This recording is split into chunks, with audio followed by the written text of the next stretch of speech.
56 लाख महिलाओं के खाते में जाएगा 2500 रुपये। 6 जनवरी को होगा मुख्यमंत्री मैया सम्मान योजना समारोह। सीएम हेमंत ने पहले कैबिनेट में लिया था फैसला। मुख्यमंत्री मैया सम्मान समारोह 6 जनवरी को नामकुम के खोजा टोली मैदान में होगा। मुख्यमंत्री हेमंत सोरेन दोपहर 1 बजे समारोह की शुरुआत करेंगे। इसी दिन करीब 56 लाख महिलाओं के खाते में दिसंबर माह से बढ़ी 2500 रुपये की राशि ऑनलाइन ट्रांसफर हो जाएगी।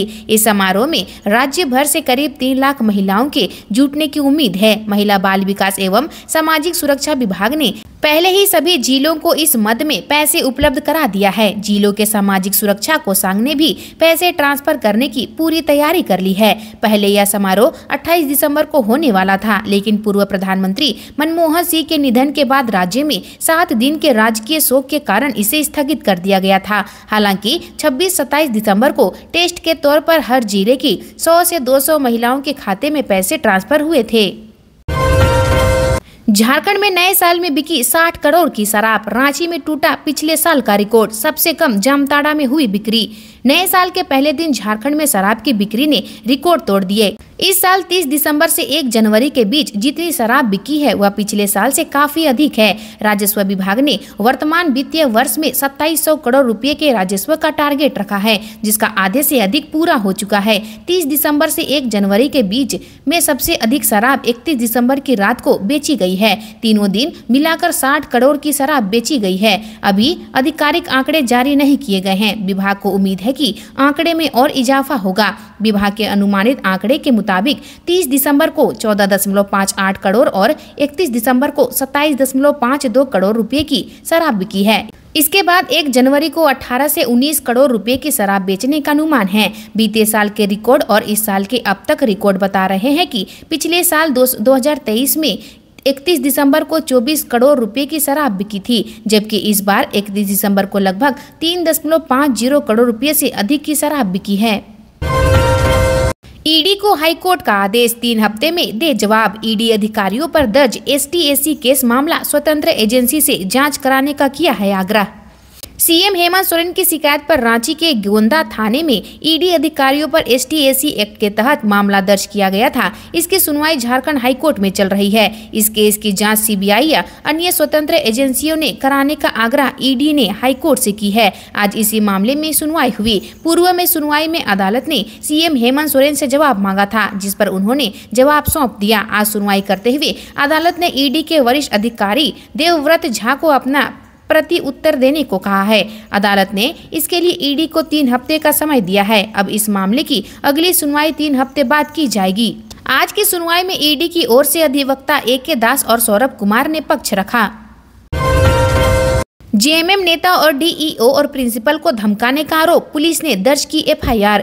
जिला शिक्षा पदाधिकारी कुमारी नीलम ने झामुमो के तथा कथित नेता पर अपद्रव व्यवहार करने, धमकी देने व सरकारी काम में बाधा पहुंचाने की शिकायत रामगढ़ थाने में की है। DEO कुमारी नीलम ने थाने में आवेदन दिया है। कुमारी नीलम ने आवेदन में बताया है कि बीते 28 दिसंबर 2024 को करीब 2:30 बजे डिमरा गोला निवासी रामपत सिन्हा के पुत्र श्रवण कुमार पटेल हमारे कार्यालय में प्रवेश कर सरकारी कार्य में बाधा डालते हुए अभद्र व्यवहार करने लगे। इस दौरान उन्होंने अभद्र एवं अपमानजनक भाषा का प्रयोग किया। DEO नीलम ने बताया कि यह ध्यान देने योग्य है कि इसी तरह की एक घटना बीते 4 सितंबर 2024 को हुई थी, जिसमें पटेल द्वारा धमकी भी दी गई थी। इसके साथ ही कार्यालय परिसर के भीतर अनुचित आचरण किया तथा लिपिक का स्थानांतरण उनके अनुसार करने का दबाव डाला जा रहा था।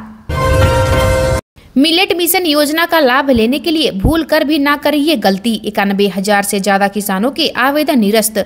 झारखंड सरकार मोटे अनाज को बढ़ावा देने के लिए झारखंड राज्य मिलेट मिशन योजना चला रही है। इसके तहत किसानों को प्रोत्साहन राशि दी जा रही है। योजना का लाभ लेने के लिए राज्य में कुल 1,78,212 किसानों ने पंजीयन कराया था, लेकिन सर्वे के बाद 91,259 किसानों का आवेदन निरस्त कर दिया गया। अभी तक 65,000 किसानों के आवेदन को सही मानते हुए उन्हें प्रोत्साहन राशि देने की प्रक्रिया जारी की जा रही है। सरकार ने इस योजना के लिए 50 करोड़ रुपए बजट आवंटित किया है। योजना के अनुसार किसानों को प्रति एकड़ 3,000 रुपये प्रोत्साहन राशि दी जानी है। अधिकतम 5 एकड़ तक एक किसान को प्रोत्साहन राशि दी जा रही है। इस योजना के तहत प्रोत्साहन राशि पाने के लिए पहले किसानों को पंजीयन कराना था। इसके लिए 15 सितंबर की अंतिम तिथि निर्धारित की गई थी। उसके बाद विभाग की ओर से पंजीयन कराने वाले किसानों के खेतों का जमीनी सर्वे कराया जा रहा है। सर्वे का पूरा विवरण मुख्यालय को भेजा जा रहा है। रांची में 10 डिग्री के नीचे पहुंचा तापमान, सावधान झारखंड में कोल्ड वेव इतने दिन करेगी परेशान। पूरे राज्य में 1 जनवरी को कपकपाती ठंड ने लोगों को घरों में कैद कर दिया। उत्तर पश्चिमी दिशा से आ रही ठंडी हवाओं ने ठिठुरन बढ़ा दी है। नव वर्ष के पहले दिन लोग उत्साह में थे, लेकिन अधिकांश लोगों को ठंड ने उन्हें घर से बाहर निकलने नहीं दिया। राजधानी रांची समेत आसपास के जिलों में दिन भर आंशिक बादल छाए रहे और ठंड का प्रकोप बना रहा। ठंडी हवाओं के कारण एक सप्ताह के बाद रांची का तापमान 10 डिग्री के नीचे 8.6 डिग्री पहुंच गया है। मौसम विज्ञानी अभिषेक आनंद ने बताया कि अगले 5 दिनों तक सुबह में कोहरे या धुंध का असर बना रहेगा और आसमान मुख्यतः साफ रहेगा। उन्होंने कहा कि आसमान के साफ रहने के कारण ठंड का असर बढ़ेगा। राज्य में अगले 3 दिनों के दौरान न्यूनतम तापमान में कोई बड़े बदलाव की संभावना नहीं है, लेकिन इसके बाद अगले 2 दिनों में तापमान में 2 से 3 डिग्री सेल्सियस की बढ़ोतरी हो सकती है।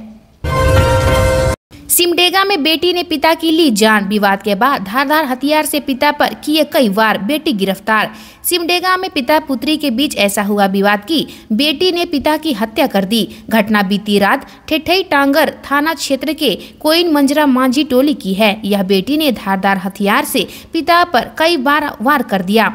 पिता ने पड़ोस में भागकर जान बचाने का प्रयास किया, पर उसकी पड़ोसी की आंगन में ही मौत हो गई। घटना से पहले पिता पुत्री के बीच किसी बात पर विवाद हुआ था। गुरुवार को जब लोगों ने राजमिस्त्री का शव देखा तो पूरे गांव में सनसनी फैल गई। इधर पुलिस ने आरोपी लड़की कुंती को गिरफ्तार कर लिया है। वो मानसिक रूप से विक्षिप्त है। मृतक की पहचान सोमारू बड़ाई के रूप में की गई है। वो राजमिस्त्री का काम करता था। जमशेदपुर में गोली मारकर युवक की हत्या, बाइक सवार 2 अपराधियों ने दौड़ाकर मारी गोली, परिजनों ने 2 पर लगाया आरोप। जमशेदपुर में गुरुवार को अपराधियों ने एक ऑटो चालक की गोली मारकर हत्या कर दी। घटना के वक्त ड्राइवर ऑटो पर बैठा था। इसी दौरान बाइक सवार 2 अपराधी उसके पास पहुंचे। उन्हें देख ड्राइवर ने भागने का प्रयास किया और इसी दौरान अपराधियों ने उसे गोली मार दी। घटना सोनारी थाना अंतर्गत कारमेल जूनियर कॉलेज के पास की है। मृतक की पहचान सूरज प्रमाणिक के रूप में की गई है। गोली लगने के बाद आसपास के लोगों ने सूरज को MGM अस्पताल पहुंचाया। यहां डॉक्टर ने उसे मृत घोषित कर दिया। हिमालय की बर्फबारी से झारखंड में ठंड, 10 डिग्री पहुंचा मिनिमम टेम्परेचर। 5 जनवरी के बाद चढ़ेगा पारा, 7 दिन के बाद फिर गिरेगा। हिमालय के आसपास के राज्यों में पिछले कुछ दिनों से लगातार बर्फबारी हो रही है। इस बर्फबारी का असर रांची सहित पूरे झारखंड पर दिख रहा है। दरअसल झारखंड में पश्चिमी विक्षोभ का असर समाप्त हो गया है। इस वजह से उत्तर पश्चिमी दिशा से आ रही बर्फीली हवाओं ने ठंड बढ़ा दी है। न्यूनतम तापमान में अभी भी बहुत अधिक गिरावट नहीं हुई है। इसके बावजूद ठंड लग रही है। पहाड़ों में बर्फबारी होती रही तो 15 जनवरी तक सर्दी का सितम जारी रहेगा। इस दौरान न्यूनतम तापमान 6 डिग्री सेल्सियस तक भी जा सकता है। बर्फीली हवाओं का असर राज्य के में इस कदर बढ़ गया है कि अधिकांश जिलों का तापमान 10 डिग्री के करीब है।